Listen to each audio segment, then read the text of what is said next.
Hello students, कैसे हैं आप लोग। मेरा नाम संतन कुमार है और आज के लेक्चर में हम लोग पर यूनिट पढ़ेंगे। ठीक है, पर यूनिट बहुत ही इंपॉर्टेंट है, मशीन में भी है, पावर सिस्टम में भी है। ठीक है, इस पे बहुत सारा क्वेश्चन बनता है, हर साल पूछेगा आप लोगों से 1-2 नंबर का। ठीक है, इसमें हम लोग जो आगे का टॉपिक है जिसमें हम लोग देखेंगे कि ट्रांसफार्मर में दोनों साइड का पर यूनिट इम्पीडेंस सेम रहता है। ठीक है, सिंगल फेज में भी और 3 फेज में भी। ये इस चीज़ को हम प्रूव करके बताएंगे आपको। ठीक है, फिर कुछ ट्रिक भी बताएंगे कैसे निकालते हैं पर यूनिट। फिर उसके बाद वन लाइन डायग्राम से रिएक्टेंस डायग्राम हम लोग कैसे बनाते हैं, ये सब भी चीज़ देखेंगे, सब देखेंगे हम लोग, है ना।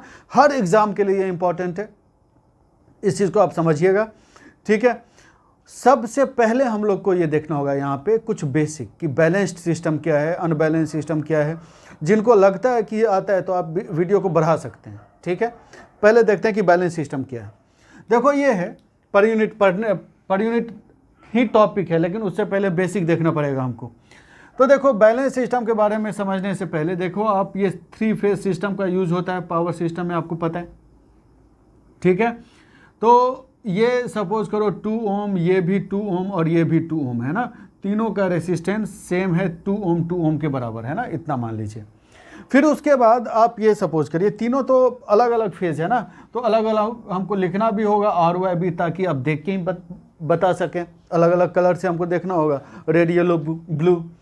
अब आप ये सपोज करिए, यहाँ पे current IR equal to suppose करिए 10 एंगल 0 डिग्री, IY सपोज करिए 10 angle -120 degree and IB is 10 angle plus 120 degree. ठीक है, तीनों फेज में 120 का डिफरेंस है और ये न्यूट्रल है। जो कॉमन पॉइंट होता है उसको न्यूट्रल बोलते हैं हम लोग, याद रखना इसको। यहाँ पे देखो R है, ये सपोज करो। ठीक है, अब अगर हम लोग अकॉर्डिंग टू KCL इसमें करंट देखें, तो IN इक्वल टू क्या होना चाहिए। IN इक्वल टू यहाँ पे क्या होना चाहिए, IN should be simply IR plus IY plus IB होना चाहिए, है ना। अकॉर्डिंग टू KCL देखेंगे तो कितना रहेगा, 10 angle 0 plus 10 angle -120 plus 10 angle plus 120 degree होगा, और ये कितना होगा, 0 डायरेक्ट हो जाएगा। कर सकते हैं आप लोग डायरेक्ट, नहीं तो फिर हम आपको बता रहे हैं ये चीज़ कैसे हो रहा है, ये कैसे हो गया। ये देखो आप, 10 एंगल 0 इधर है, 10 एंगल -120, तो माइनस कहने का मतलब आप हमें हमेशा समझना, इलेक्ट्रिकल इंजीनियरिंग में माइनस कहने का मतलब क्लॉकवाइज। याद रखना ये चीज़, ये आगे काम आएगा। जो जैसे हम लोग अनसिमेट्रिकल कंपोनेंट पढ़ते हैं ना, सिमेट्रिकल कंपोनेंट है कि नहीं, तो उस टाइम पे काम आएगा ये चीज़। तो आप ये देखिए, तो ये 10 इधर भी है ना, और फिर 10 एंगल 120, तो 10 इधर भी। एक चीज़ देखिए, इन दोनों के बीच में 120 है ना। तो आप देखना कि अगर 2 वेक्टर है A और A, इन दोनों के बीच में 120 का गैप रहे, ठीक है, तो रिजल्टेंट भी मतलब जो है ना सेम ही रहेगा। जैसे ये A है, ये A है, दोनों के बीच में 120 है, तो रिजल्टेंट भी इसका सेम ही रहेगा, A के बराबर ही रहेगा। और ऑब्वियसली बेशक ये बीच से जाएगा, बिल्कुल। ठीक है, तो इसमें भी बिल्कुल बीच से जाएगा 10, और ये दोनों अपोजिट, तो ये कितना हो जाएगा, 0। करेक्ट है, तो IN यहाँ पे कितना हो जाएगा, 0। ठीक है, तो जब IN यहाँ पे 0 हो गया तो यहाँ पे वोल्टेज ड्रॉप कितना होगा, 0 वोल्ट। करेक्ट है, तो कहने का मतलब ये 0 वोल्ट, ये 0 वोल्ट, तो कहने का मतलब यहाँ पे भी कितना होगा, 0 वोल्ट ही होगा, है ना। तो यही है बैलेंस्ड सिस्टम। बैलेंस सिस्टम के बारे में अगर आप यहाँ से देखेंगे तो खुद ही आप समझ सकते हैं क्या है। बैलेंस सिस्टम वैसा सिस्टम है जिसमें तीनों फेज में करंट का मैग्नीट्यूड सेम है कि नहीं, 10 10 10। ठीक है, फिर उसके बाद एंगल 120 का फेज डिफरेंस है। करेक्ट है ना। तो अभी हम लोग मैग्नीट्यूड वाइज ही देख रहे हैं, तो तीनों में करंट का मैग्नीट्यूड सेम रहे, इंपीडेंस 2 ओम 2 ओम 2 ओम, तीनों में इंपीडेंस सेम रहे, रेसिस्टेंस सेम रहे। ठीक है, और न्यूट्रल का वोल्टेज 0 वोल्ट, न्यूट्रल का वोल्टेज 0 वोल्ट रहे in case of balance system. तो इसका मतलब ये, अगर आपको डिफिनीशन लिखना है बैलेंस सिस्टम का, तो ऐसे हम लोग लिख सकते हैं। हम लिखवा दे रहे हैं, डिफिनीशन लिख दे रहे हैं हम खुद ही। ठीक है, यहाँ पे देखना, तो इसको मिटा के यहाँ पे लिख रहे हैं। ठीक है, तो इन बैलेंस सिस्टम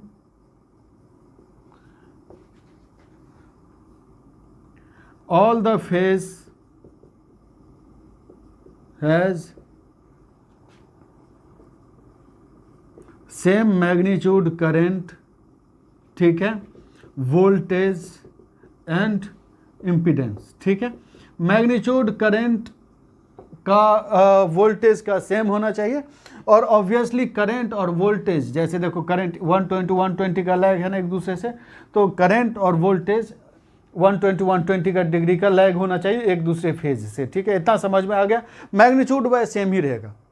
प्रैक्टिकली अगर आप देखो तो आप ऐसे बता सकते हो कि जैसे 3 घर है, ठीक है, तीनों घर में अगर सेम वोल्टेज आ रहा है, ठीक है, तो आप बोलेंगे कि बैलेंस्ड है। सिंपल सी बात है, सिमेट्रिकल है भाई, तीनों में सेम मिल रहा है, ठीक है। लेकिन अगर मान लो एक में आ ही नहीं रहा है और दो में बहुत तेज वोल्टेज आ रहा है, ठीक है, बहुत हाई वोल्टेज आ रहा है, तो इसका मतलब आप क्या बोलेंगे, अनबैलेंस सिस्टम है भाई, एक को मिल ही नहीं रहा, बाकी दो को बहुत ज़्यादा मिल रहा है, ठीक है। तो बैलेंस्ड मतलब होपफुली आपको क्लियर हो गया। बैलेंस्ड कहने का मतलब न्यूट्रल का वोल्टेज 0 होना चाहिए, इसका एक प्रॉपर्टी है, याद रखना ये। और अनबैलेंस्ड क्या हो जाएगा, जब ये सेम नहीं रहेगा, अनबैलेंस्ड हो जाएगा, या फिर एंगल 120 का गैप नहीं रहेगा, अनबैलेंस्ड हो जाएगा, ठीक है। इतना आपको समझ में आ गया। तो जब भी सिस्टम में कोई फॉल्ट या कुछ नहीं होता है तो सिस्टम बैलेंस्ड ही होता है, हम ये मान के चलते हैं, ठीक है। अब यहाँ पे देखो, इस पर एक एग्जाम्पल हम कर रहे हैं। एग्जाम्पल आप देखिएगा, यहाँ पे बहुत इंपॉर्टेंट एग्जाम्पल है कि जैसे सपोज करो ऐसा है सिस्टम, ये है, ठीक है, ये सप्लाई है, 3 phase supply, 10 angle 0 degree volt, 10 angle -120 degree volt, 10 angle +120 degree volt, है ना। आप बताओ ये बैलेंस्ड है या नहीं है, ऑब्वियसली बैलेंस्ड है। तीनों फेज में वोल्टेज का मैग्नीट्यूड सेम है, 120 का गैप है, और ये एक 3 फेज लोड से कनेक्टेड है, ये 3 फेज लोड से कनेक्टेड है। तो इससे ये डायरेक्ट R फेज मान लो इसको, Y फेज मान लीजिए इसको, ठीक है, और फिर B फेज मान लीजिए इसको, और मान लो ये 5 ओम ये है, ये भी 5 ओम और ये भी 5 ओम। आप ये बताओ कि ये बैलेंस्ड सिस्टम है या नहीं है। सोर्स भी बैलेंस है, लोड भी बैलेंस्ड है। कैसे आपको पता चला कि लोड बैलेंस्ड है, क्योंकि रेसिस्टेंस तीनों में सेम है ना। सिमिलरली कैसे पता चला कि आपको सोर्स बैलेंस्ड है, कि वोल्टेज का मैग्नीट्यूड तीनों में सेम है, फेज डिफरेंस 120 है ना। तो इसका मतलब आप ये समझो, क्योंकि ये बैलेंस्ड है तो इसका मतलब ये कितना होना चाहिए, 0 वोल्ट होना चाहिए, ये भी 0 वोल्ट होना चाहिए। बैलेंस सिस्टम का सबसे अच्छा प्रॉपर्टी है ये, इस चीज़ को ध्यान में रखना, ये 0 वोल्ट, ये भी 0 वोल्ट। तो जब ये 0 वोल्ट है तो आप इसको डायरेक्ट ऐसे मिला सकते हैं, है ना, सेम ही वोल्टेज पे। तो अब ये जब 0 पे डायरेक्ट मिला सकते हैं, मतलब कोई ड्रॉप नहीं है ना, सेम ही वोल्टेज लेवल पे है। तो इसका मतलब ये हुआ कि अगर ये 0, आपको बहुत अच्छे से पता है नेटवर्क में कि कहीं पे वोल्टेज रहे ना, ये प्लस माइनस करके 10 वोल्ट, तो ये इन दोनों के बीच का पोटेंशियल डिफरेंस होता है। तो अगर ये 0 वोल्ट यहाँ पे है तो इसका मतलब यहाँ पे कितना होगा, 10 वोल्ट, है ना। सेम अगर यहाँ पे 0 वोल्ट है तो यहाँ पे कितना होगा, 10 एंगल 0 डिग्री वोल्ट। तो यहाँ पे भी 10 एंगल 0 डिग्री वोल्ट और यहाँ पे 0 वोल्ट। तो इसके में IR आप कैसे निकाल सकते हैं, 10 एंगल 0 - 0 डिवाइडेड बाय 5, तो मतलब कितना हो जाएगा, 2 एंगल 0 डिग्री एम्पियर, है कि नहीं। सिमिलरली IY कैसे हम लोग निकाल सकते हैं, 0 और 10 एंगल -120, तो 10 angle -120 degree divided by 5 is equal to कितना होगा, 2 angle -120 degree ampere. Similarly IB कितना होगा, 10 angle +120 by 5 is equal to 2 angle +120 degree ampere, correct है। तो ये तभी पॉसिबल है, ऐसे हम लोग कर सकते हैं जब ये बैलेंस्ड हो, ठीक है। अनबैलेंस्ड के केस में क्या होगा, जैसे मान लो अगर यहाँ पे 5, वो हमको देखना नहीं है अभी, लेकिन अगर सपोज करो यहाँ पे 5 ओम है, यहाँ पे 15 ओम है, यहाँ पे 20 ओम होता, तो क्या यहाँ पे 0 वोल्ट होता, नहीं, 0 वोल्ट नहीं होता यहाँ पे, ठीक है। तो जब 0 वोल्ट नहीं होता तो आप डायरेक्ट इसको मिला भी नहीं सकते थे, फिर ऐसे कर भी नहीं सकते थे, ठीक है। तो उसके लिए अलग एक मेथड होता है, जो सिमेट्रिकल कंपोनेंट होता है, वो पढ़ेंगे हम लोग, है ना। अब यहाँ पे देखिए, इस केस को आप डिस्कस करो, इन तीनों में तो करंट का मैग्नीट्यूड सेम ही है कि नहीं। तो जब ये सोर्स भी बैलेंस्ड है, लोड भी बैलेंस्ड है, तो हम लोग एक ऐसा काम करें कि इसको और भी अच्छे से बना ले, और भी आसानी से बना ले, कि जैसे हम ऐसा ही कर ले, बस एक ही फेज को लिखें, है ना, 10 एंगल 0 R फेज को ही लिखें, और फिर यहाँ पे 5 ओम हम डायरेक्ट ऐसे ही करें, है ना। तो यहाँ पे क्या आ जाएगा, IR आ जाएगा। IR यहाँ पे आराम से निकाल सकते हो, 10 angle 0 by 5 is equal to कितना हो जाएगा, 2 एंगल 0 डिग्री एम्पियर। और क्योंकि आपको पता है कि सोर्स भी बैलेंस्ड है, लोड भी बैलेंस्ड है, तो IR आ गया, तो IY भी तो निकालोगे ना। कैसे निकालोगे आप, IY कैसे हो जाएगा, 2 angle -120 degree, correct. Current 120 degree का लैग होना चाहिए और मैग्नीट्यूड सेम होना चाहिए, तो 2 एंगल -120 डिग्री IY हो जाएगा, और IB कितना हो जाएगा, 2 एंगल -240 या +120, करेक्ट है। समझ गए ये चीज़, तो आप ऐसे ही निकाल लेंगे, कोई दिक्कत ही नहीं है इसमें, है कि नहीं। देखो आप जो है ना, -120 देखो, मतलब देखो आप ये 1 मिनट देखो, वेक्टर हम आपको बता दे रहे हैं। जैसे यहाँ पे देखिए क्लॉक, अगर ये 0 डिग्री पे होगा ना तो क्लॉक वाइज आएंगे तो ये -120 पे होगा, ठीक है। यहाँ एंटी क्लॉक वाइज आ रहे हैं तो +120 पे होगा। करेक्ट है, ये चीज़ ध्यान में रखना। सिमिलरली अगर ये +120 है तो फिर यहाँ पे ये कितना हो जाएगा, +240 रहेगा ये चीज़, क्योंकि एंटी क्लॉक वाइज हम लोग आ रहे हैं, है कि नहीं। इस चीज़ सबको थोड़ा सा वेक्टर सब देखेंगे हम लोग बाद में जब सिमेट्रिकल कंपोनेंट पढ़ेंगे। तो उम्मीद है कि इतना आपको समझ में आ गया होगा। तो अब यहाँ पे IR आ गया, IY भी आ जाएगा, IB भी आ जाएगा। तो अब आप ये बताओ कि जब भी ये 3 फेज इतना कॉम्प्लिकेटेड है ना, तो बेटर ये है ना कि हम एक ही फेज का यूज करें, मतलब हम एक ही फेज का निकालें, ऐसे करके एक ही लाइन में बना दें ये डायग्राम, और एक फेज का निकल गया तो फिर बाकी रिमेनिंग 2 फेज का तो हम लोग ऑटोमेटिक नहीं निकालेंगे, क्योंकि आपको पता है कि बैलेंस्ड है ना। तो एक फेज का निकल गया, बाकी का निकल गया ऑटोमेटिकली, तो ये आसान हो गया ना, ठीक है। तो मतलब ये है, इसी को हम लोग बोलते हैं वन लाइन डायग्राम, इसी को हम लोग बोलते हैं वन लाइन डायग्राम। ये है, आपको पता होगा, पावर सिस्टम में पढ़े होंगे, this is one line diagram. हम आपको और भी अच्छे से इसको समझा रहे हैं, अभी जस्ट देखना, ठीक है। तो होपफुली आपको समझ में आ गया होगा ये। अब अगर पावर, ये तो बहुत सिंपल केस लेके हम देखें, बीच में कोई ट्रांसफार्मर नहीं है, कुछ नहीं है, अगर होता तो मतलब आपको समझ में आ गया। जब भी बैलेंस्ड सिस्टम रहे ना तो एक्चुअली में रहेगा 3 फेज में, लेकिन हम लोग को थोड़ा कैलकुलेशन आसान हो जाए, जैसे इस केस में है, कैलकुलेशन आसान हो गया, सब कुछ आसान हो गया अगर एक ही फेज में करें, एक ही लाइन में करें तो, है ना। बाकी IB तो निकाल ही लेंगे क्योंकि आपको पता है कि बैलेंस्ड है, ठीक है। तो अगर ऐसे करें तो आसान लगेगा, थोड़ा हमको खुद भी साइकोलॉजिकली भी लगेगा कि आसान है कि नहीं। तो हम लोग क्या करते हैं, वन लाइन डायग्राम में बनाते हैं सर्किट को, ऑल्दो सर्किट 3 फेज में रहेगा, ठीक है। तो आपको हम दिखाते हैं वन लाइन डायग्राम, आप लोग देखे भी होंगे, ठीक है। और ये सब बैलेंस सिस्टम का एनालिसिस है, समझना आप ये चीज़। अभी तो देखो, आप देखे होंगे कि सपोज करो ये जनरेटर है, ठीक है, 11 किलो वोल्ट पे वन लाइन डायग्राम है, ये वन लाइन डायग्राम, ठीक है।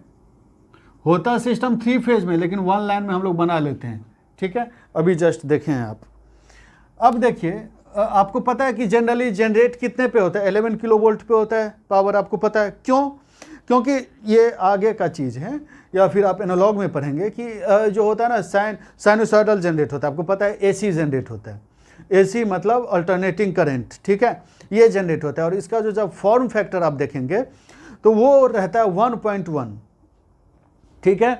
तो जब फॉर्म फैक्टर 1.1 रहता है, मतलब फॉर्म फैक्टर मतलब RMS बाय एवरेज होता है, ठीक है। तो जब देखेंगे 1.1 होता है तो RMS, ये RMS वोल्टेज है ना, form factor 1.1 equal to RMS by average. तो RMS क्या होगा, 1.1 इंटू एवरेज, तो 1.1 टाइम्स है ना, तो 11 का मल्टीपल ही रहेगा ये, ठीक है। समझ रहे हैं ये चीज़, एवरेज थोड़ा बताएंगे बाद में, देखेंगे आप लोग। अदरवाइज आप ये इसको अगर याद रखना होगा 11 का ही मल्टीपल क्यों होता है, क्योंकि कैसे याद रखेंगे आप, क्योंकि साइन का फॉर्म फैक्टर कितना होता है 1.1, और 1.1 में किसी चीज़ से मल्टीप्लाई करेंगे तो 11 का ही मल्टीपल होगा। हाँ ऑब्वियसली ये थोड़ा ज़्यादा होना चाहिए, ठीक है। अब यहाँ पे देखना कि 11 किलो वोल्ट पे हुआ जनरेट। अब उसके बाद क्या है ना कि अगर 11 किलो वोल्ट पे हम सप्लाई करते हैं पूरे लोड तक तो लॉस बहुत हो जाएगा, ठीक है। तो हम लोग क्या करते हैं, इसको स्टेप अप करते हैं, ठीक है। सपोज करो 11 से 121 किलो वोल्ट, ठीक है। स्टेप अप करने से क्या फ़ायदा होता है वो आप देख लीजिए कि आपको पता है कि P equal to √3 into VL into IL into cos theta 3 phase का पावर होता है, या फिर VL into IL into cos theta single phase का, ठीक है। तो IL यहाँ पे कितना होगा, P divided by √3 VL cos theta, है ना। तो अगर VL ज़्यादा होगा तो IL कम होगा, IL कम होगा तो IL स्क्वायर R कम होगा, लॉस कम होगा, करेक्ट है। तो मतलब अगर ज़्यादा वोल्टेज पे हम लोग पावर को ट्रांसमिट करेंगे तो लॉस कम होगा, इस चीज़ को ध्यान में रखना आप, ठीक है। तो इसलिए वोल्टेज को स्टेप अप करना पड़ेगा। फिर ऐसा है कि इतना स्टेप 121 किलो वोल्ट घर में थोड़ी ना आप दे दोगे, ठीक है। तो इसको तो स्टेप डाउन करना ही पड़ेगा ना। तो आप 121/5 किलो वोल्ट, इसको और भी डाउन करेंगे और भी करेंगे, लेकिन उतना अभी नहीं, आपको सिंपली हमको बताना है ना मेथड, तो इसलिए हम बता रहे हैं ये चीज़, डायरेक्ट ही कर रहे हैं। और ये सपोज करो 5 किलो वोल्ट, ठीक है। तो ये हमारा वन लाइन डायग्राम है, इस टाइप का आप देखे होंगे, है ना। फिर उसके बाद आप देखे होंगे ना, होता तो 3 फेज में, लेकिन हम लोग कैलकुलेशन के लिए थोड़ा सा आसानी से पावर सिस्टम को एनालिसिस कर पाएँ, इसलिए हम लोग वन लाइन डायग्राम बनाते हैं, है ना, और एक फेज में आ गया, एक लाइन में आ गया तो फिर बाकी लाइन में भी निकाल ही सकते हैं, जैसे कि अभी हम बता चुके हैं आपको, ठीक है। अब उसके बाद आप ये देखिए कि अच्छा ये क्योंकि 3 फेज में है तो 3 फेज ट्रांसफॉर्मर भी होना चाहिए, तो 3 फेज ट्रांसफॉर्मर में कौन कौन सा होना चाहिए, तो ये डेल्टा स्टार ग्राउंडेड, ये फिर स्टार ग्राउंडेड और ये भी स्टार, ठीक है। ये चीज़ याद रखना। अब कौन कौन सा रहना चाहिए ट्रांसफॉर्मर, ये जरा सा 1 मिनट में हम बता दे रहे हैं, अदरवाइज 3 फेज ट्रांसफॉर्मर पढ़ेंगे तो आपको समझ में आएगा। ये जिस साइड हायर वोल्टेज रहे ना तो उस साइड स्टार कनेक्शन यूज़ करना, क्यों, क्योंकि इंसुलेशन इसमें थोड़ा सा कम लगेगा स्टार कनेक्शन में, ठीक, समझ में आ गया। और जिस साइड लोअर वोल्टेज है उस साइड डेल्टा का यूज़ करना, एक्सेप्ट इन डिस्ट्रीब्यूशन, है ना। डिस्ट्रीब्यूशन में ऐसा होता है ना कि सिंगल फेज भी लोड हो सकता है, और सिंगल फेज के लिए रिटर्न के लिए एक न्यूट्रल वायर चाहिए ना, तो वो न्यूट्रल वायर कहाँ में, किस में रहेगा, जिसमें स्टार रहेगा उसी में ना। तो डिस्ट्रीब्यूशन एंड में चाहे कितना भी वोल्टेज रहे तो स्टार का ही यूज़ करना है आपको, है ना, याद रखना। ये डायरेक्ट क्वेश्चन पूछता है आप लोगों से, ठीक है। तो ये है 1 लाइन डायग्राम, करेक्ट है। अब यहाँ पे आपको करंट वरेंट निकालना है, यही है ना, पावर सिस्टम में क्या है, करंट निकालना है, वोल्टेज निकालना है, पावर निकालना है, यही सब चीज़ आपको निकालना होता है, ठीक है।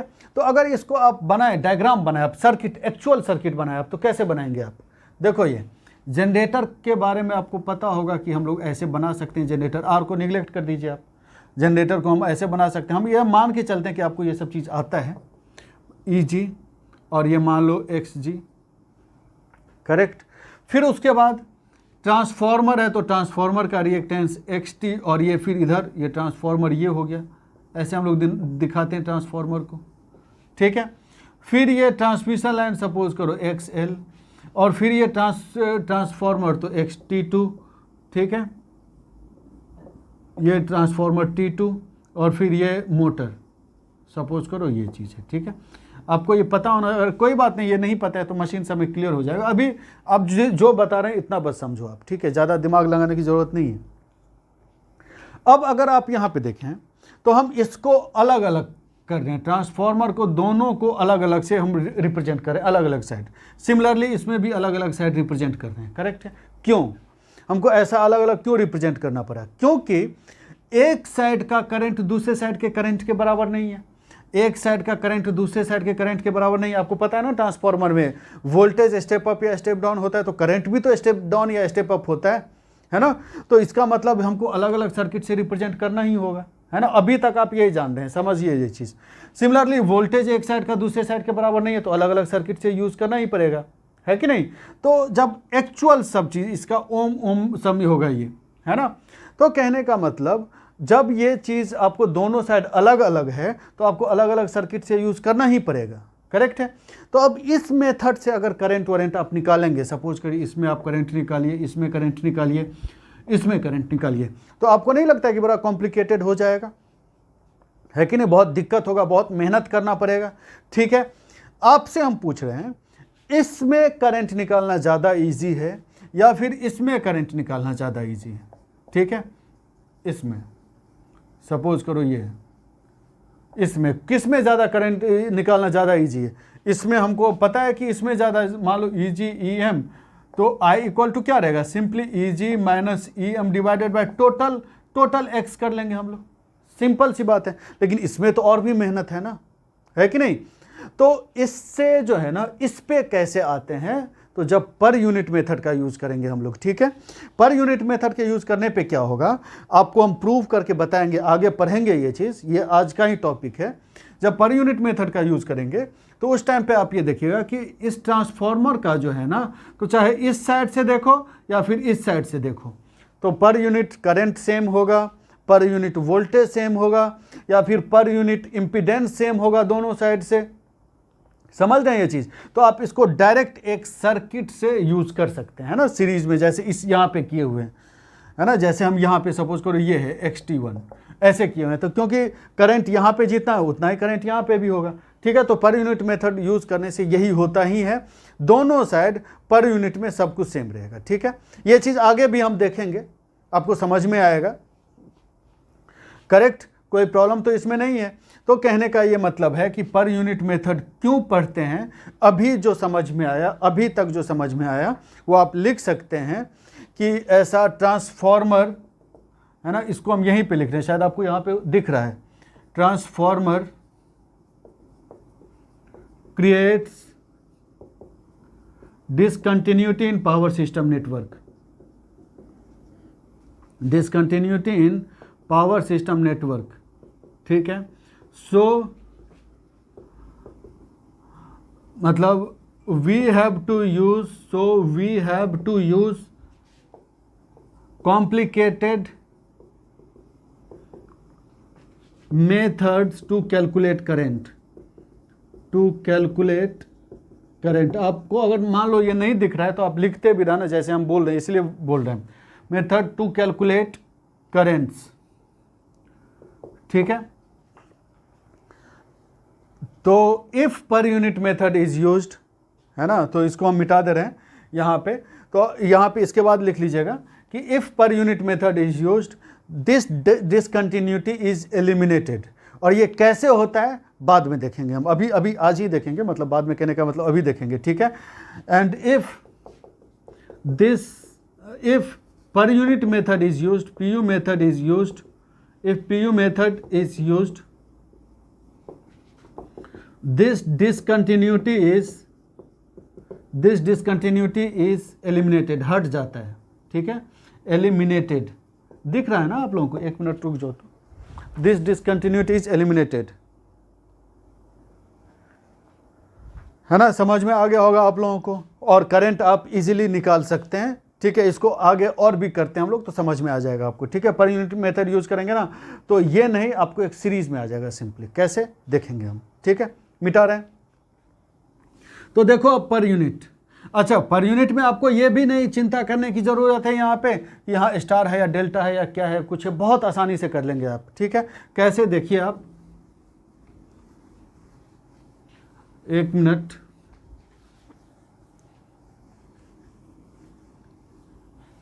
तो पर यूनिट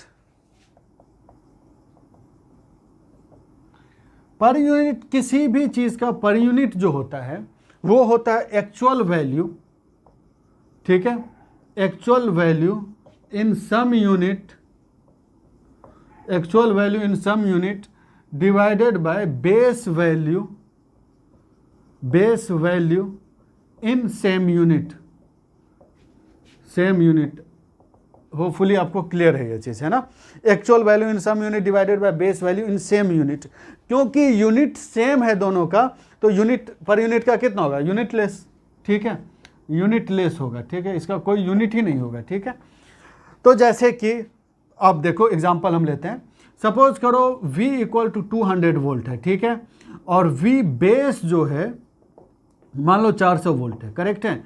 तो VPU यहाँ पे कितना होना चाहिए, VPU जैसे किसी भी चीज़ का वोल्टेज का PU तो VPU के साथ लिखेंगे, करंट का PU तो IPU के साथ लिखेंगे, PU बोलना, पू मत बोलना, ठीक है। तो कितना हो जाएगा, VPU कितना हो जाएगा 200/400, मतलब ये कितना रहेगा 0.5 PU, ओके। सिमिलरली सेकेंड अगर आप देखिएगा, सॉरी I का लेते हैं अब, I इक्वल टू मान लो 10 एम्पियर और I बेस इक्वल टू आप सपोज करिए 5 एम्पियर है, ठीक है। तो IPU यहाँ पे कितना होगा 10/5 एक्चुअल बाय बेस, ठीक है। एक्चुअल मतलब जो गिवन है जिसका पर यूनिट आपको निकालना है ना, और ये कितना होगा 2 PU। सिमिलरली आप सपोज करिए Z इक्वल टू 1 ओम और Z बेस सपोज करिए 1 ओम दिया हुआ है, तो ZPU कितना रहेगा 1/1 इक्वल टू 1 PU, ओके। तो इस हिसाब से आप देखिए अगर, तो यहाँ से आपको एक चीज़ अच्छे से समझ में आ गया होगा कि पर यूनिट जो होता है, आप जो पर यूनिट लिखेंगे तो PU के साथ लिखना, ठीक है, ऐसा नहीं कि छोड़ देना ऐसे ही। फिर उसके बाद एक चीज़ आप नोटिस करो कि पर यूनिट का वैल्यू 1 से कम भी है ना, 1 से ज़्यादा भी है और 1 के बराबर भी है, ठीक है। क्या समझ में आया, पर यूनिट 1 से ज़्यादा भी हो सकता है, कम भी हो सकता है, बराबर भी हो सकता है, ठीक है, कोई भी वैल्यू हो सकता है, निगेटिव नहीं हो सकता, ठीक। इतना आपको समझ में आ गया होगा। फिर उसके बाद यहाँ पे एक चीज़ नोटिस करिए कि क्वेश्चन में जैसे ऐसा है कि बेस वैल्यू हम, जैसे देखो हमको पर यूनिट निकालना है तो 2 वैल्यू तो दिया रहेगा, उस तभी पर यूनिट निकाल पाएंगे। एक तो डेफिनेटली दिया रहेगा, एक्चुअल वैल्यू तो हमेशा दिया ही रहेगा, उसी का जैसे किसी का पर यूनिट निकालना होगा तो वो तो वैल्यू दिया ही रहेगा कि भाई इसका पर यूनिट निकालो, ठीक है। मेन बात है कि बेस वैल्यू आप कहाँ से लाओगे, ठीक है। तो बेस वैल्यू आप कुछ भी ले सकते हो, ठीक है। अगर आपका एक्चुअल आंसर अगर एक्चुअल जो आंसर है, आंसर जो फाइनल आंसर है जो वो एक्चुअल वैल्यू में है, जैसे एम्पियर में है, वोल्ट में है, एम्पियर मतलब जैसे ओम में है, तो पर यूनिट आप कुछ भी लो कोई फर्क नहीं पड़ेगा, ठीक है। लेकिन अगर एक्चुअल वैल्यू पर यूनिट में, सॉरी एक्चुअल वैल्यू बोल रहे हैं, आंसर फाइनल आंसर, अगर फाइनल आंसर अगर आपका पर यूनिट में है तो फिर बेस वैल्यू लेंगे तो फर्क पड़ेगा। हमको लगता है कि सही बोले हैं ना, फिर से एक बार हम बोल दे रहे हैं कि अगर मान लो फाइनल आंसर, ठीक है, एक्चुअल वैल्यू में होगा, जैसे ओम है, एम्पियर है, वोल्ट है, ठीक है, तो फिर पर यूनिट आप कोई भी लो कुछ भी फर्क नहीं पड़ेगा। लेकिन अगर फाइनल आंसर पर यूनिट में है, ठीक है, तो फिर बेस वैल्यू पे फर्क पड़ेगा।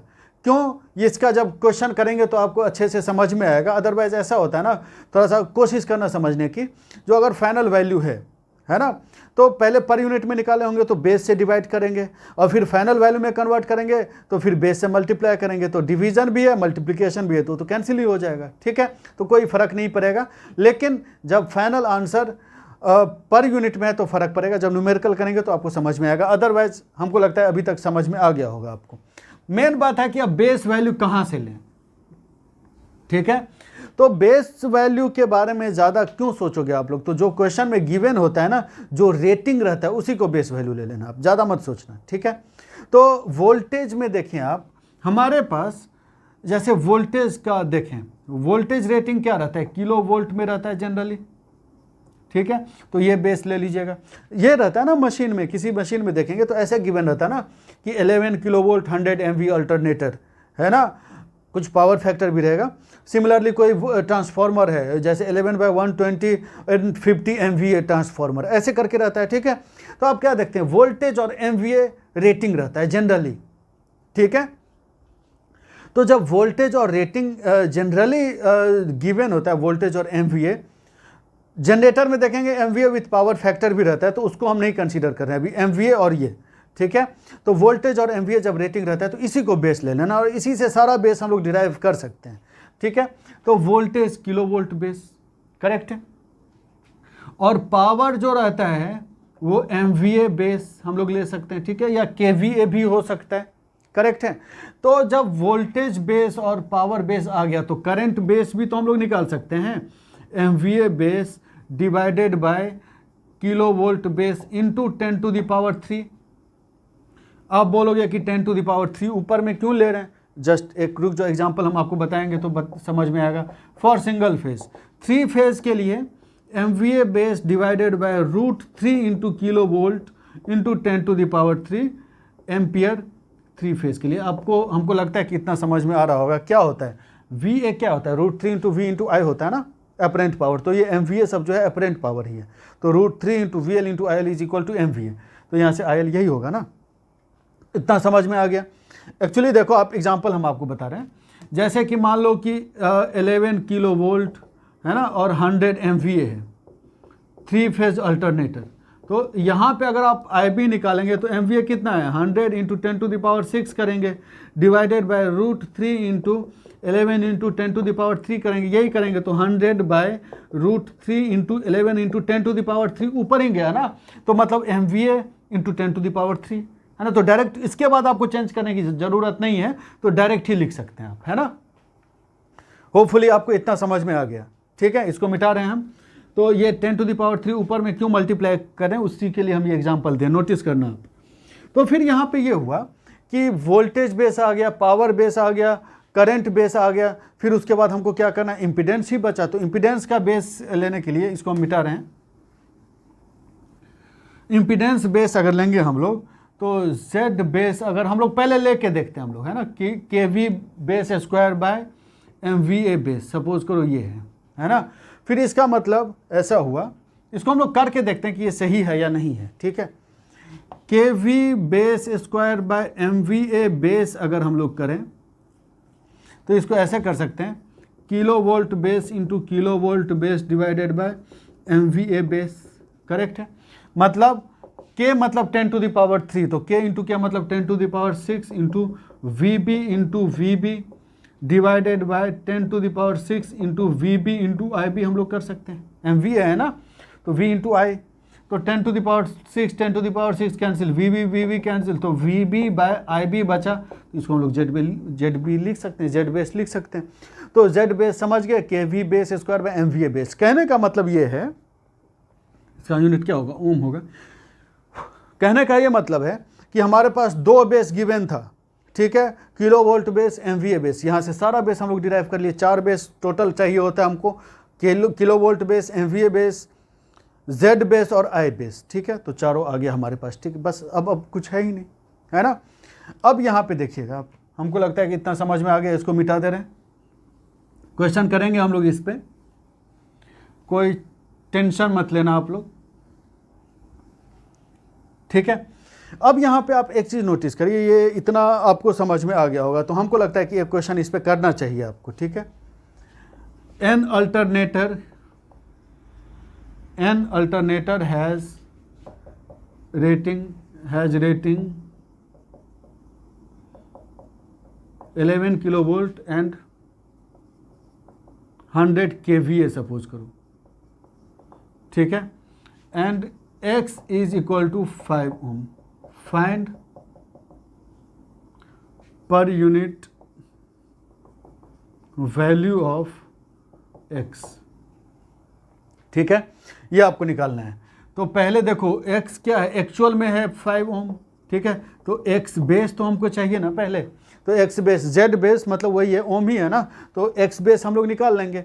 तो x बेस क्या होना चाहिए, kilo volt base square by MVA base, correct है, आपको पता है ये चीज़, ठीक है।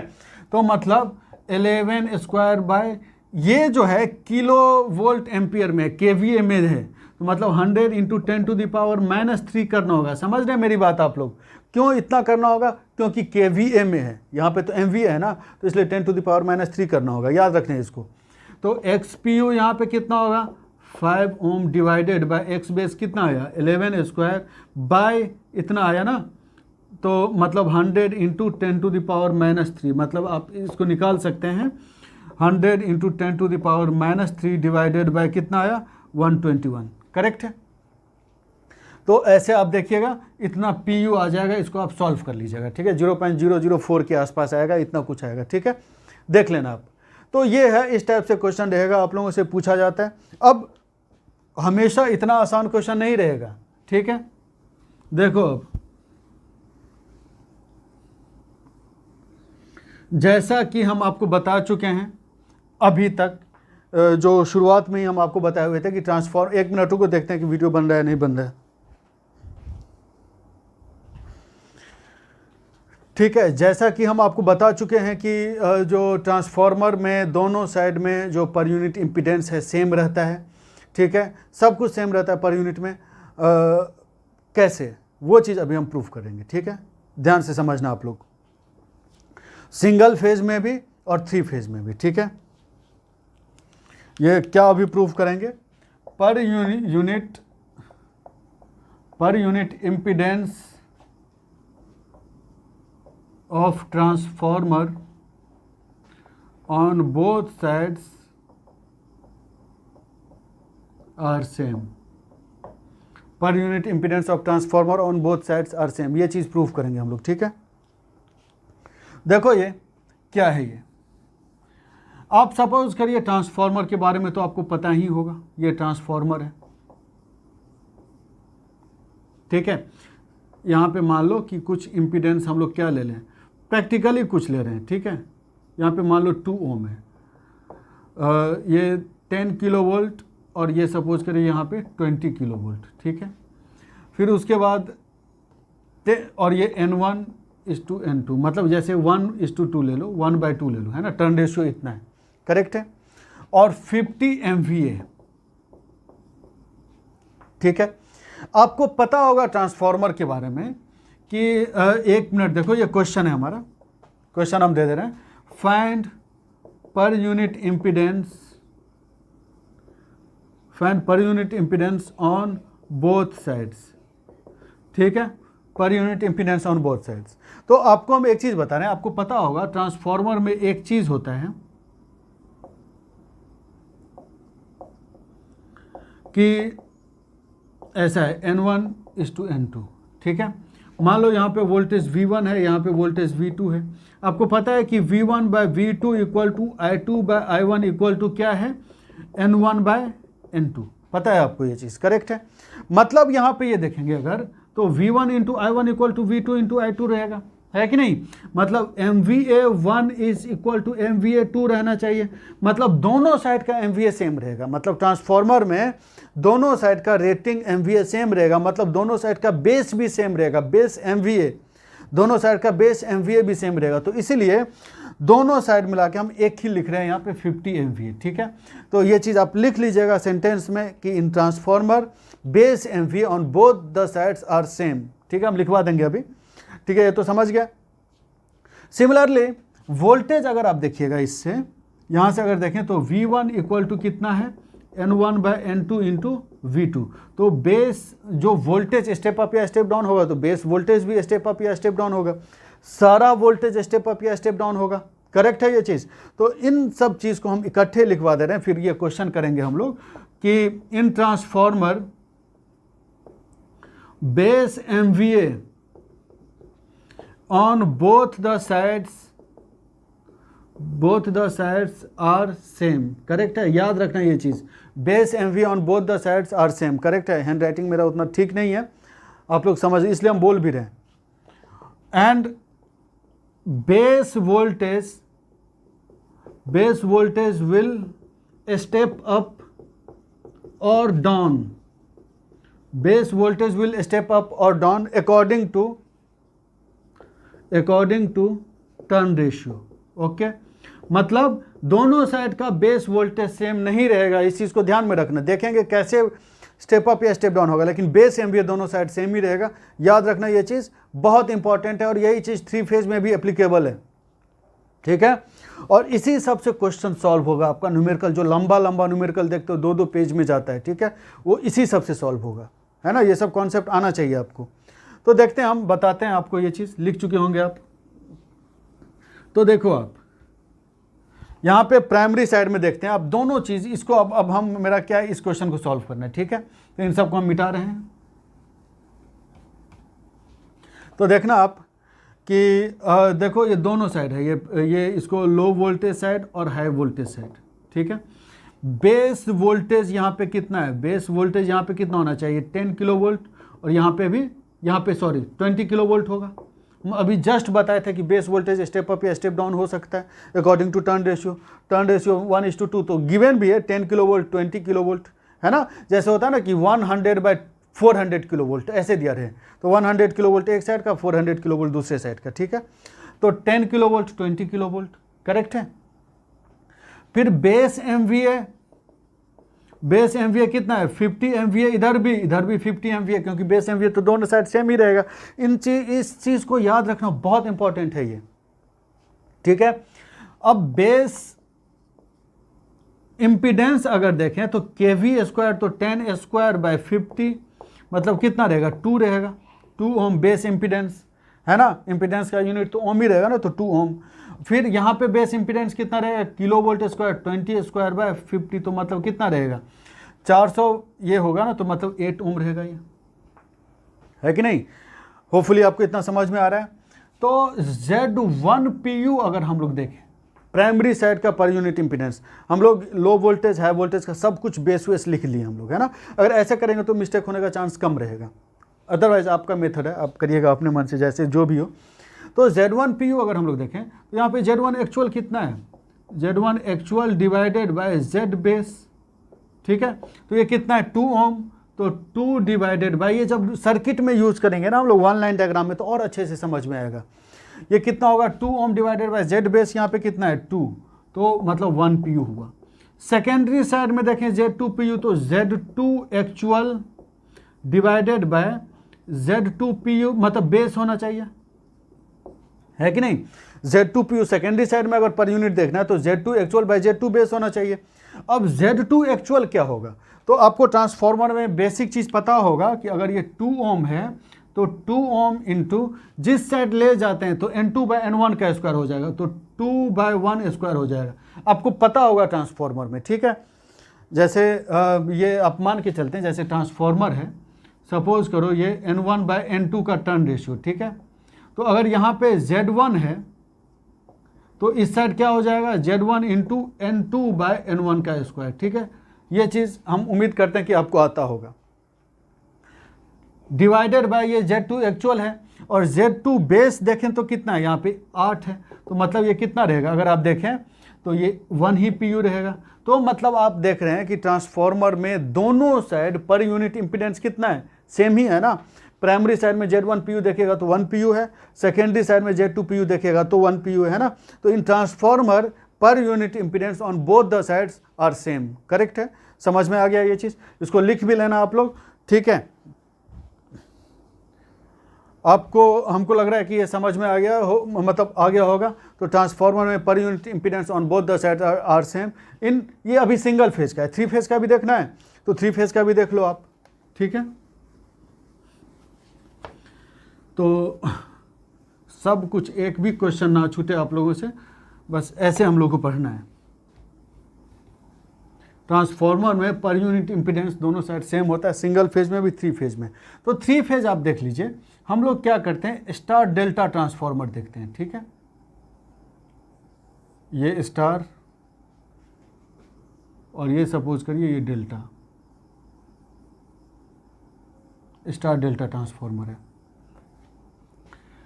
KV1 इज टू KV2, मतलब ये क्या है, लाइन टू लाइन होता है ना, जनरली आपको पता होगा, जब भी दिया रहे तो लाइन टू लाइन ही दिया रहता है, इस चीज़ को ध्यान में रखना। तो हमको पर फेज, ये है पर फेज पे ही हमको देखना होता है ना, कपलिंग याद रखना। 3 फेज में आप बहुत सारा इंफॉर्मेशन आपको मिलेगा, है ना, आप एक एक पॉइंट नोटिस करना। तो ये क्या होना चाहिए, KV1/√3 इधर और यहाँ पे KV2, तो N1 बाय पर फेज टर्न रेशियो यहाँ पे कितना होगा, N1/N2 अगर देखें हम लोग तो कितना होगा, KV1/√3 डिवाइडेड बाय कितना होगा, KV2। ओके, समझ गए ये चीज़। अब आप ये देखिए कि पर यहाँ पे मान लो पर यूनिट इम्पीडेंस मतलब एक्चुअल में है Z1 है, ठीक है। और अगर हम इसको इस साइड ट्रांसफ़र करेंगे तो क्या रहेगा, इस साइड कितना रहेगा आपको पता होगा, तो Z1 into KV2 by KV1/√3 का स्क्वायर, यही तो होना चाहिए ना, N2/N1 स्क्वायर, करेक्ट है। तो इसका अगर Z1 है तो इस साइड इसी का इक्विवेलेंट कितना होगा, Z1 इंटू N2/N1 स्क्वायर, तो N2/N1 तो आपको पता होगा ना, KV2/KV1/√3 आ गया, ठीक है। याद रखना, इसको काम आएगा अभी। और MVA तो दोनों साइड सेम ही रहना चाहिए, तो MVA आप MVA दोनों साइड सेम ही रहना चाहिए, तो MVA 1 ले रहे हैं, या MVA ही हम ऐसे ले रहे हैं, ठीक है। अब देखते हैं हम लोग Z1 PU, अगर हम लोग देखें, ठीक है, Z1 PU अगर आप देखिएगा, प्राइमरी साइड का पर फेज इम्पीडेंस, ठीक है, कितना है, Z1 बाय कितना होना चाहिए, Z base on primary side, okay, ये इस साइड स्टार वाले साइड, तो मतलब ये कितना होना चाहिए, Z1 divided by Z base कितना होगा, KV1 पर फेज है ना, बाय √3 इंटू यहाँ पे कितना होना चाहिए, MVA/3, क्योंकि पर फेज है कि नहीं। तो मतलब ये कितना होना चाहिए, अगर आप इसको सॉल्व करें तो Z1 bye KV1 square, actually में क्या है, KV1 बाय MVA/3 होगा, तो MVA/3 ऊपर चला जाएगा, ठीक है। तो Z1 बाय KV1 स्क्वायर 3 ऊपर में चला जाएगा, तो इंटू MVA1 ये रहेगा, ये पर यूनिट आ गया, करेक्ट है। Z2 PU अगर हम लोग देखेंगे तो क्या रहेगा, Z2 PU Z2 एक्चुअल है ना, डिवाइडेड बाय Z2 बेस, ठीक है। इसको लिख भी लेना, हैंड राइटिंग मेरा उतना सही तो नहीं आ रहा है इस पे अभी, ठीक है। तो Z2 एक्चुअल यहाँ पे कितना होगा, तो Z1 into KV2 by KV1/√3 square divided by Z2 base यहाँ पे कितना रहेगा, तो KV2 स्क्वायर इंटू MVA/3, है ना, यही तो होगा ना। तो इसको अगर आप सॉल्व कर लें तो KV2 से KV2 कैंसिल हो जाएगा, ठीक है, और 3 से 3 कैंसिल हो जाएगा, मतलब ये भी रहेगा Z1 bye KV1 square into MVA1, है ना। मतलब आपको यहाँ पे ये समझ में आ गया होगा कि 3 फेज रहे या फिर सिंगल फेज रहे, पर यूनिट इम्पीडेंस ट्रांसफार्मर का दोनों साइड सेम रहेगा, ठीक है। इस चीज़ को लिख लेना है ना, बहुत सारे बुक में नहीं दिया होता है, और इससे आपको 3 फेज का थोड़ा सा आइडिया भी लग जाएगा, ठीक है। 3 फेज में भी 1 मिनट रुक जाओ, देखते हैं वीडियो बन रहा है। ठीक है। इससे आपको 3 फेज का आइडिया भी लग जाएगा। कहीं पे भी आप क्वेश्चन जब सॉल्व करोगे ना तो पर फेज बेसिस पे करना 3 फेज में, ठीक है। ये सब लाइन टू लाइन में दिया रहता है। तो आपको यहाँ से ये समझ में आ गया कि पर यूनिट इम्पीडेंस 3 फेज में भी और सिंगल फेज में भी दोनों साइड सेम रहेगा, ठीक है। लिख लेना इस चीज़ को। अब क्वेश्चन सॉल्व करने से पहले इसको मिटा दे रहे हैं। एक चीज़ और है बस पर यूनिट में, और अगर देखेंगे हम कुछ अगर मिस हो जाए, ऐसे मिस होने का चांस है नहीं कुछ, लेकिन अगर कुछ मिस हो जाए तो वो हम आपको मतलब जो है ना नेक्स्ट लेक्चर में बता देंगे, ठीक है। तो देखो आप, एक ऐसा होता है ना कि समझो इस चीज़ को, जैसे होता है कि मान लो BHEL कंपनी है या कोई कंपनी है जिसमें ट्रांसफार्मर बना है ना, या फिर कोई जनरेटर बना। तो जनरेटर सपोज करो 11 किलो वोल्ट 100 MVA और X वहाँ पे 0.5 PU आ गया, ठीक है। लेकिन क्या ज़रूरी है कि हमेशा, और ये जो 0.5 PU है ना वो इसी रेटिंग पे जो आपको बताया 11 किलो वोल्ट और 100 MVA और 0.5, तो 0.5 PU जो है तो ये इसी गिवन रेटिंग पे इतना है, ठीक है। तो इस गिवन रेटिंग पे जब इतना है तो जब आप मान लो किसी मशीन को आप पावर सिस्टम में लगाओ तो क्या ज़रूरी है कि इसी MVA पे काम करेंगे हम, क्या ज़रूरी है कि इसी वोल्टेज पे काम करेंगे हम, इसे कम भी कर सकते हैं, ठीक है। तो जब इसे कम करेंगे तो ऑब्वियसली X भी चेंज होगा पर यूनिट में, ठीक है। तो अभी का टॉपिक यही है कि जब हम लोग बेस वैल्यू को चेंज करते हैं तो पर यूनिट वैल्यू पे क्या फ़र्क पड़ता है, ठीक है। मतलब per unit when base values are changed, okay, per unit when base values are changed, ठीक है। तो देखो ZPU ओल्ड आप ले लें, हमेशा क्या होगा Z actual divided by KV old square divided bye MVA old, यही होगा ना। Z बेस तो यही था, हम डिराइव किए हुए हैं, तो मतलब इसको आप लिख सकते हैं Z actual into MVA old by KV old square, correct, इतना है। अब जब आप इस बेस वैल्यू को चेंज करेंगे तो Z एक्चुअल तो इतना ही रहेगा। मतलब जैसे ये मान लो कोई रेसिस्टेंस, कोई कंडक्टर है तो इसका रेसिस्टेंस तो हमेशा सेम ही रहेगा, चाहे आप किसी बेस पे लीजिए। रेसिस्टेंस तो इसका प्रॉपर्टी है ना, ठीक है। तो बेस आप कुछ भी ले सकते हो, आपकी मर्जी, लेकिन इसका जो प्रॉपर्टी है वो तो कांस्टेंट ही रहेगा। तो Z एक्चुअल तो हमेशा सेम रहेगा। तो अब व्हेन बेसेस आर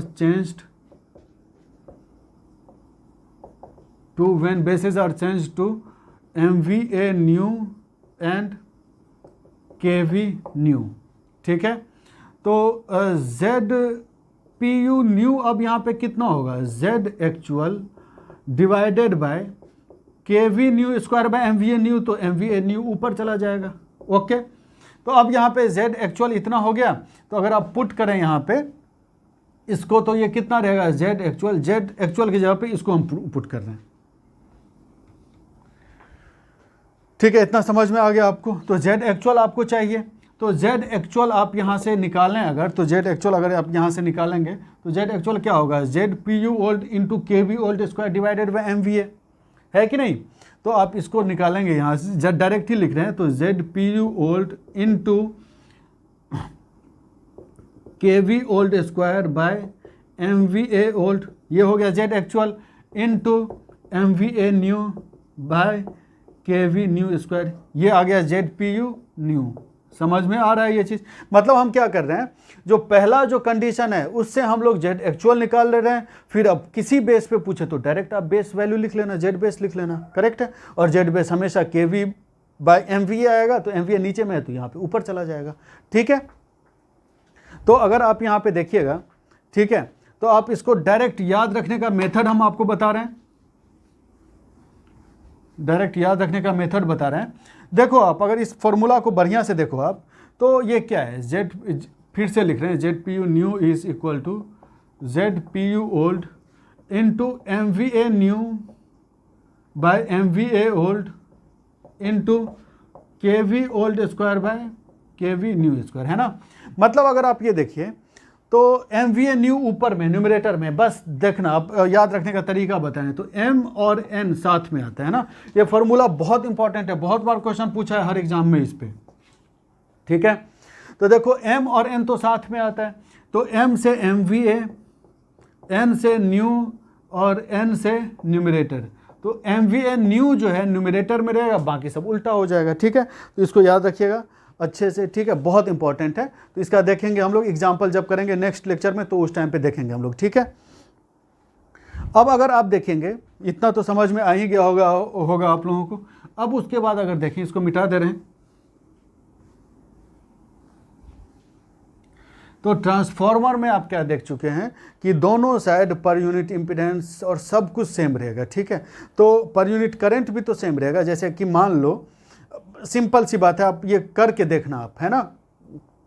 ठीक है, जैसे आप चलो एक एग्जांपल देख लो आप। ठीक है, सपोज करिए ऐसा है,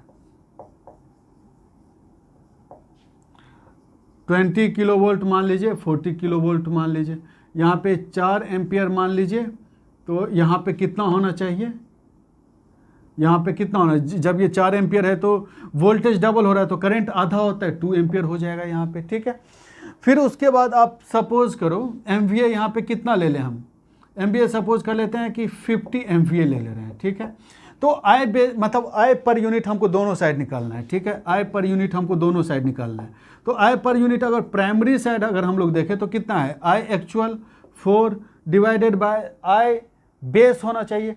I बेस क्या है, MVA, तो 50 into 10 to the power 3 by voltage, तो 20 किलो वोल्ट, है ना। I बेस यही होगा, हम बताए हुए थे सिंगल फेज के केस में। सिंगल फेज का लेके देखते हैं हम लोग, MVA into 10 to the power 3 divided by kilo volt, ये हम बताए हुए हैं आपको। ठीक है, देख लीजिएगा इसको। तो प्राइमरी साइड का देखें अगर हम लोग, तो ये कितना हो जाएगा, आप लोग निकाल सकते हो इसको जो भी है। तो 4 into 20 divided by 50 into 10 to the power 3, मतलब ये कितना हो जाएगा, 80 divided by 50 into 10 to the power 3। याद रखना इसको। ठीक है, अब अगर देखें IPU2 अगर देखें हम लोग, IPU2 अगर देखें हम लोग, तो ये कितना होना चाहिए, ये 2 divided by 50 into 10 to the power 3 by kilo volt कितना है, 40, है कि नहीं। तो आप इसको कैसे, ये सब समझ में आ रहा है ना आपको, कॉपी पे करेंगे तो समझ में आ जाएगा आपको पूरा।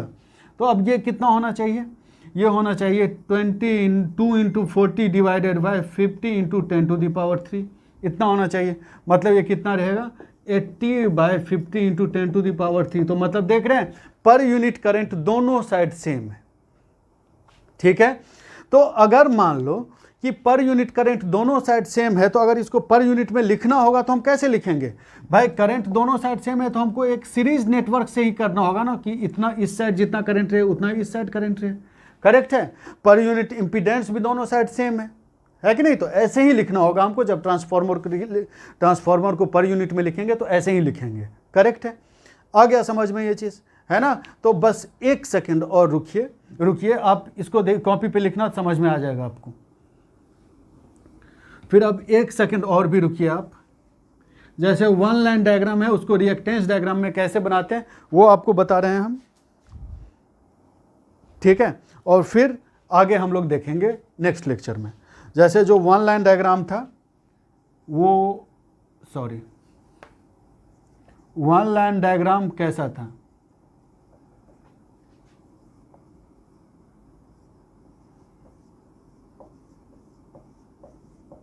ठीक है, ये था 1 लाइन डायग्राम। अभी हम थोड़ा रफली बना रहे हैं, टाइम ज़्यादा हो रहा है। तो आप देखेंगे तो ये ऐसा हो गया। और ट्रांसफार्मर को कैसे लिखें, जस्ट अभी बताएं, ऐसे ही लिखना है हम लोग को सीरीज़ में, क्योंकि करंट दोनों साइड सेम है। फिर इसको भी ऐसे ही लिखना है, ये ट्रांसफार्मर को भी ऐसे ही लिखना है। ठीक है, तो 1 लाइन डायग्राम ऐसा हो गया। और करंट निकालना है तो डायरेक्ट निकाल लेंगे हम लोग।